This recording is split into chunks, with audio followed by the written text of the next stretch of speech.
Shalom, Bible in a Year Live Tanakh readers. Welcome back to another day, day 2. And we continue in the story of Samuel. And today we'll see how Samuel's prophecy comes true.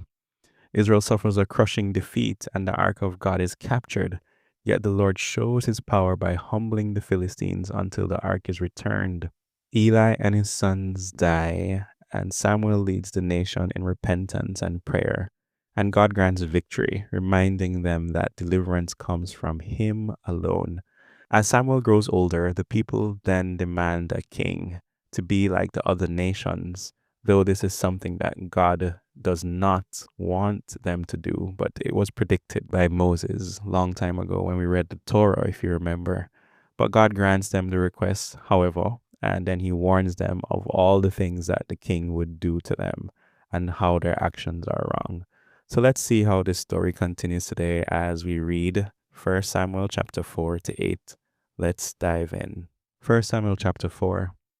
So the word of Shemuel came to all Israel. Israel went out to fight against the Philistine, setting up camp at Even-ezer, while the Philistine camped at Aphek.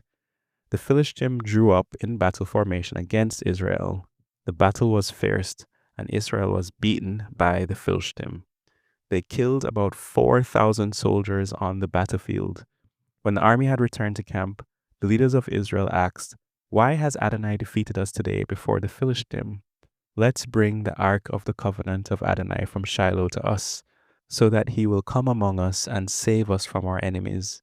So the people sent to Shiloh and brought from there the ark of the covenant of Adonai Zivot, who is present above the cherubim. The two sons of Eli, Hophni and Phinehas, were there with the ark for the covenant of God. When the ark for the covenant of Adonai entered the camp, all Israel gave a mighty shout that resounded through the land. On hearing the shout, the Philistine asked, "What does this great shout in the Hebrews' camp mean?" Then they realized that the ark of Adonai had arrived in the camp, and the Philistine became afraid. They said, "God has entered the camp. We're lost. There was no such thing yesterday or the day before. We're lost. Who will rescue us from the power of these mighty gods? These are the gods that completely overthrew the Egyptians in the desert. Be strong and behave like men, you Philistine, so that you won't become slaves to the Hebrews, as they have been to you. Behave like men and fight." The Philistine fought. Israel was defeated, and every man fled to his tent. It was a terrible slaughter. 30,000 of Israel's foot soldiers fell. Moreover, the ark of God was captured, and the two sons of Eli, Hophni and Phinehas, died. One of the soldiers, a man from Benjamin, ran and came to Shiloh the same day with his clothes torn and earth on his head as a sign of mourning. As he arrived, Eli was sitting on his seat by the road watching, because he was trembling with anxiety over the ark of God. When the man entered the city and told the news, the whole city began crying out. On hearing the cries, Eli asked, "What does this uproar mean?" So the man hurried, came to Eli and told him. Eli was 98 years old, and his gaze was fixed because he was blind. The man said to Eli, "I am the soldier that came. I escaped today from the battlefield." He asked, "How did things go, my son?" The one who had come with the news answered, "Israel fled before the Philistine, and there was a terrible slaughter among the people.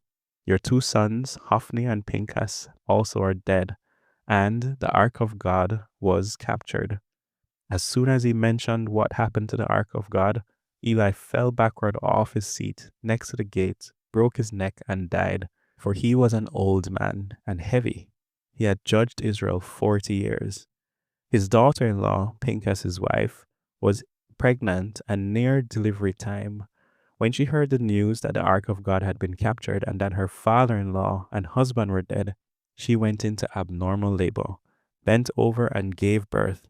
As she was dying, the woman standing by her said to her, "Don't be afraid, because you have given birth to a son." But she didn't answer or show any sign of recognition. She named the child Ichabod, without glory, saying, "The glory has departed from Israel," because the ark of God had been captured, and because of their father-in-law and husband. She said, The glory of Israel has gone into exile because the ark of God has been captured. Chapter 5. The Philistine had captured the ark of God and brought it from Even-ezer to Ashdod. Then the Philistine took the ark of God, brought it into the temple of Dagon, and set it next to Dagon. But early the next morning, when the people of Ashdod got up, there was Dagon fallen down with his face to the ground before the ark of Adonai. They took Dagon and set him in his place again. But early the following morning, when they got up, Dagon was fallen again, down with his face to the ground before the ark of Adonai. This time, the head of Dagon and both hands lay there severed on the threshold. All that was left of Dagon was his torso. This is why, to this day, the priest of Dagon and those entering his temple never walk on the threshold of Dagon in Ashdod. Adonai began oppressing the people of Ashdod. He ravaged them, striking Ashdod and its surrounding area with tumors. When the people of Ashdod came to understand what was happening, they said, "The ark of God of Israel can't remain with us because he is oppressing us and our god Dagon." They summoned all the leaders of the Philistine and asked, "What are we to do with the ark of the God of Israel?" They answered, "Have the ark of the God of Israel carried to Gath." So they carried the ark of God of Israel to Gath. But after it arrived there, Adonai oppressed that city, causing terrible panic. He struck the people of the city, great and small alike. Tumors broke out on them. Next, they sent the ark of God to Ekron. But when the ark of God arrived in Ekron, the Ekronim shouted, "Now they've brought the ark of God of Israel to us to kill us and our people." So they summoned all the leaders of the Philistine and said, "Send the ark of God of Israel away. Let it go back to its own place, so that it won't kill us and our people." Because death and panic pervaded the whole city. God's oppression was very heavy there. The people who didn't die were struck with the tumors, and the city's cries for help reached the skies. Chapter 6. The ark of Adonai was in the country of the Philistine for 7 months. The Philistines summoned the priests and soothsayers and asked them, "What are we to do with the ark of Adonai? Tell us how to send it back where it belongs." They said, "If you do send off the ark of the God of Israel, don't send it back empty, but return it with some sort of guilt offering for him. Then you will be cured, and you will learn why he has not stopped oppressing you." They asked, "What kind of guilt offering should we send him?" And they replied, 5 gold models of tumors and 5 gold rats, because that's how many leaders the Philistines have, and you and your leaders all had the same illness. So make models of your tumors and models of your rats that are infesting our land, and show respect to the God of Israel. Maybe he will stop oppressing you, your gods, and your lands. Why be obstinate like the Egyptians and Pharaoh were? When he had done this work among them, didn't they let the people go? And they left? Now take and prepare yourself a new cart and 2 milk cows that have never been under a yoke. Harness the cows to the cart, but put their calves back in the shed. Then take the ark of Adonai and lay it on the cart, in a box next to it. Put the gold objects you are sending back to him as a guilt offering. Then send it away to go off by itself. But watch to see if it goes up the road to Bet-Shemesh in its own territory.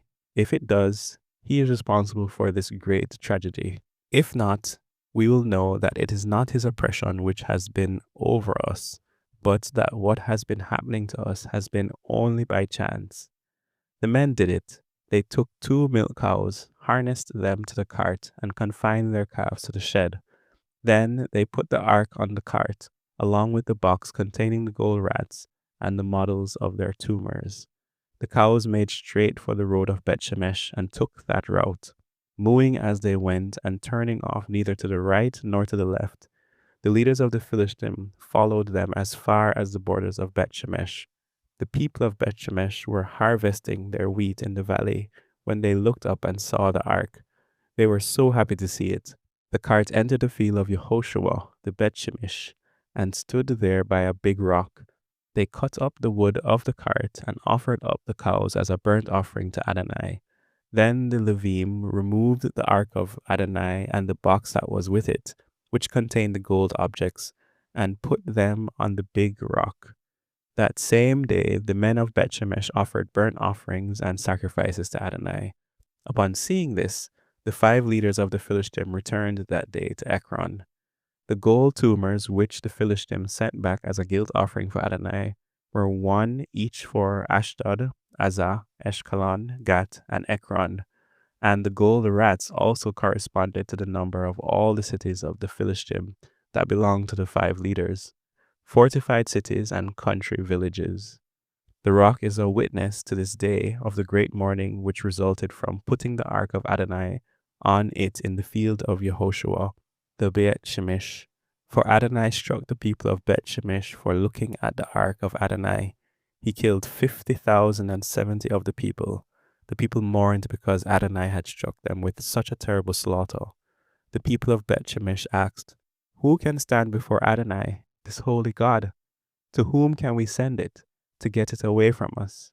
They sent messengers to the people living in Kiriath Yearim with this message: "The Philistines have returned the ark of Adonai. Come down and bring it back up with you." Chapter 7. So the men of Kiriath Yearim came and brought back the ark of Adonai. They took it to the home of Avinadav on the hill and appointed his son Eleazar to guard the ark of Adonai.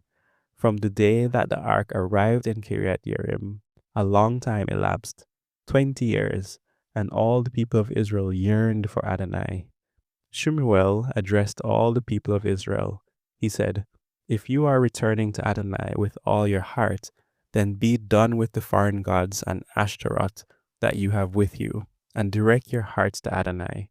If you will serve only him, he will rescue you from the power of the Philistine." So the people of Israel banished the Baalim and the Ashtaroth and served only Adonai. Shemuel said, "Gather all Israel at Mizpah, and I will pray for you to Adonai." So they gathered together at Mizpah, drew water, and poured it out before Adonai, fasted that day, and said there, "We have sinned against Adonai." Shemuel began serving as judge over the people of Israel at Mizpah. When the Philistines heard that the people of Israel had gathered together at Mizpah, the leaders of the Philistines marched up against Israel. And when the people of Israel heard about this, they were afraid of the Philistines. The people of Israel said to Shemuel, "Don't stop crying out to Adonai our God for us, to save us from the power of the Philistines." Shemuel took a baby lamb and offered it as a whole burnt offering to Adonai. Then Shemuel cried out to Adonai for Israel, and Adonai answered him. As Shemuel was presenting the burnt offering, the Philistines advanced to attack Israel. But this time Adonai thundered violently over the Philistines, throwing them into such confusion that they were struck down before Israel. The men of Israel went out from Mizpah, pursuing the Philistines and attacking them all the way to Beat-Kar. Shemuel took a stone, placed it between Mizpah and Shen, and gave it the name Even Azer, stone of help, explaining, "Adonai has helped us until now." Thus the Philistines were humbled, so that they no longer entered Israel's territory, and the hand of Adonai was against the Philistines as long as Shemuel lived. The cities between Ekron and Gat, which the Philistines had captured from Israel, were restored to Israel, and Israel rescued all this territory from the power of the Philistines. There was also peace between Israel and the Amori. Shemuel continued in office as judge of Israel as long as he lived. Year by year, he would travel in a circuit that included Bethel, Gilgal, and Mizpah, and in all these places he served as judge over Israel. Then he would return to Ramah because that's where his home was, and he would judge Israel there too. He also built an altar there to Adonai. Chapter 8. When Shemuel grew old, he appointed his sons as judges over Israel. His firstborn was named Yoel, while his second son was named Aviha. They were judges in Beersheba. However, his sons did not follow his way of life. They turned off to pursue riches, so that they would take bribes to distort justice. All the leaders of Israel gathered themselves together, approached Shemuel in Ramah, and said to him, "Look, you have grown old, and your sons are not following your ways. Now make us a king to judge us like all the nations." Shemuel was not pleased to hear them say, "Give us a king to judge us." So he prayed to Adonai. Adonai said to Shemuel, Listen to the people, to everything they say to you, for it is not you they are rejecting. They are rejecting me. They don't want me to be king over them. They are doing to you exactly what they have been doing to me, from the day I brought them out of Egypt until today, by abandoning me and serving other gods. So do what they say, but give them a sober warning, telling them what kinds of rulings their king will make. Shmuel reported everything Adonai had said to the people asking him for a king. He said, "Here is the kind of rulings your king will make. He will draft your sons and assign them to take care of his chariots, be his horsemen, and be bodyguards running ahead of his chariots. He will appoint them to serve him as officers in charge of 1,000 or of 50, plowing his fields, gathering his harvest, and making his weapons and the equipment for his chariots. He will take your daughters and have them be perfume makers, cooks, and bakers. He will expropriate your fields, vineyards, and olive groves, the very best of them, and hand them over to his servants. He will take the 10% tax of your crops and vineyards and give it to his officers and servants. He will take your male and female servants, your best young men and your donkeys, and make them work for him. He will take the 10% tax of your flocks, and you will become his servants. When that happens, you will cry out on account of your king, whom you yourselves chose. But when that happens, Adonai will not answer you." However, the people refused to listen to what Shemuel told them, and they said, "No, we want a king over us, so that we can be like all the nations, with our king to judge us, lead us and fight our battles." Shemuel heard everything the people said and repeated them for Adonai to hear. Adonai said to Shemuel, "Do what they ask, and set up a king for them." So Shemuel told the men of Israel, "Each of you return to his city." Amen.